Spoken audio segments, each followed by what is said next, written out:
everyone. We are in week 3 of Journey to the Cross. And today I'm going to talk about day 17, where Paul Tripp takes this day to talk specifically about treasure and what it looks like when we start valuing other things in our life more than God. And as I'm reading through what he has written, it reminds me of this picture that God gave me a while ago of what it looks like to him when I start pursuing lesser treasure than him. Anything that I'm pursuing and choosing over what God has for me. So I was at a park one day with my oldest son, Ace, who at the time must have been about 3 years old, and he loved this park. At this place, it had a bridge over a creek, and so he loved to grab sticks and leaves and anything he could find, and then run to the top and drop it in the water and make a big splash. Who does not like that, right? And then he'd watch it float down the creek to the other side.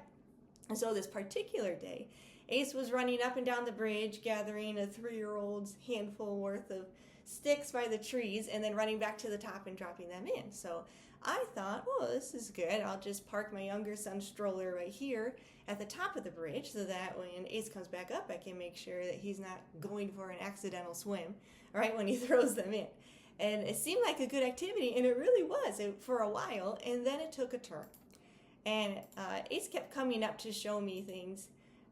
He would come up and just open his hands and show me, this is what I found, and I would say, oh, that's nice, and so this time he did the same thing, came up, opened his little hands all excited and proud of himself, and I started to say, oh, good job, and then I noticed that he had picked up a piece of dog poop in his hands and added it to this collection of stuff. And so I went, oh, gross, and out of instinct just smacked it out of his hand. And he looked at me like, what, are you crazy? This is my treasure. And he went to go pick it up again, and I kicked it away, and as I'm like scuffling to kick it out and put it in the water myself so he doesn't pick it up again, I'm trying to explain to him, we don't touch dog poop, that's real gross. But to him, I had just thrown this treasure that he found and wanted to hold onto, and I knew better, right? And God just reminds me of this picture often, comparing it to when I want to hold on to something that God knows is honestly dog poop compared to what he has for me in my life. And some things are obvious for us to see, right? When we're pursuing a lesser treasure in our life, but other things aren't so obvious. They kind of creep up on us.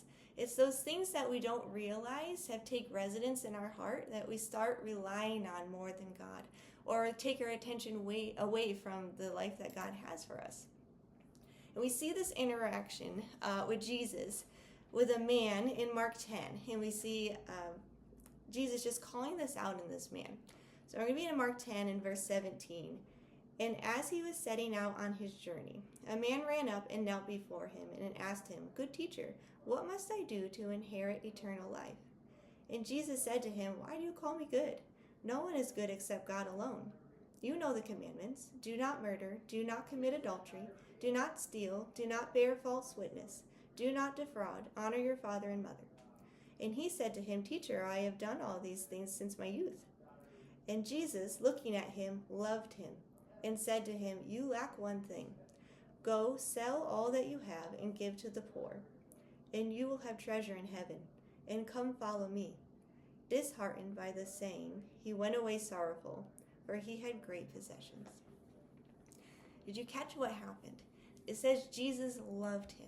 And then he told him the thing in his life that he needed to get rid of, that thing that was keeping his heart from wholly following after him.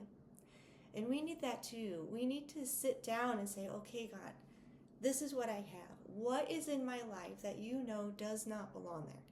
Some things have been in our life so long, or they seem so harmless to us that they seem normal, or even something that we feel like we need there. But as we see play out in this story with Jesus, with this young man, we cannot just let God point something out in our life and stop there. This man eagerly ran up to Jesus and asked him, How can I inherit eternal life? And yet he didn't follow the answer he was given. When God points something out in our life to stop pursuing, stop spending our time and thoughts on and money on, but then we don't change anything, we end up the same as this young man who walked away sorrowful because he had chosen a lesser treasure to pursue in his life over Jesus. I know that it can feel overwhelming when God asks us to get rid of something that we've been holding on to. Because let's be honest, if it's something that was easy to cut out of our life, we probably would have done it already on our own. It can feel almost impossible if we have tried it before. We've tried to change on our own and we have failed. But we have to remember the words that Jesus reminds his own disciples after this rich young ruler had walked away. It's in verse 27. Jesus looked at them, his disciples, and said, "With man it is impossible, but not with God, for all things are possible with God." Did Jesus ask the young man to do something that he was never going to be able to do? No. But he did ask him to walk a road that he wasn't going to be able to walk successfully alone. He would need to do it with God. When God asks us to do something, it very well could be something that we can't do on our own. But with him, it's possible.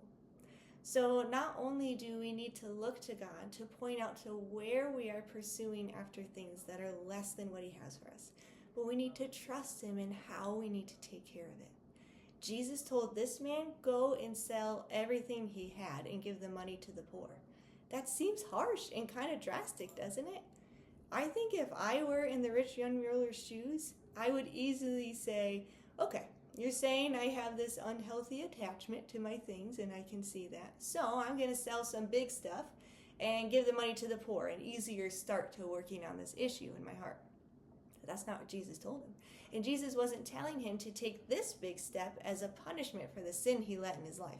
Jesus told him how to get rid of the idol that had taken control of his heart, because Jesus knew that this was the only way to free him from it. Jesus knew that he needed to sell everything, do it all at once, because this was how his heart was going to be able to change. Can we trust God in the steps that he gives us to take?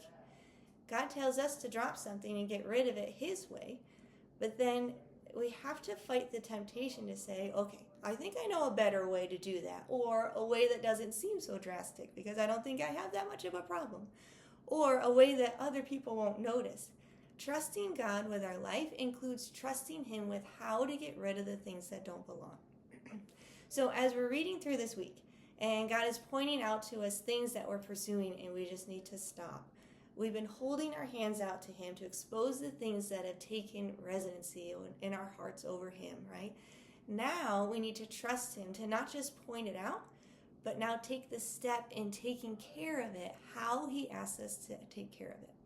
And I don't really know what that means for you. I'm honestly still figuring out what that means for me, but I know that as we let go of things that we've been holding on to, God is faithful to guide us into the life that he has for us. I'm excited to keep reading through this book with you this week, and I hope you have a great week.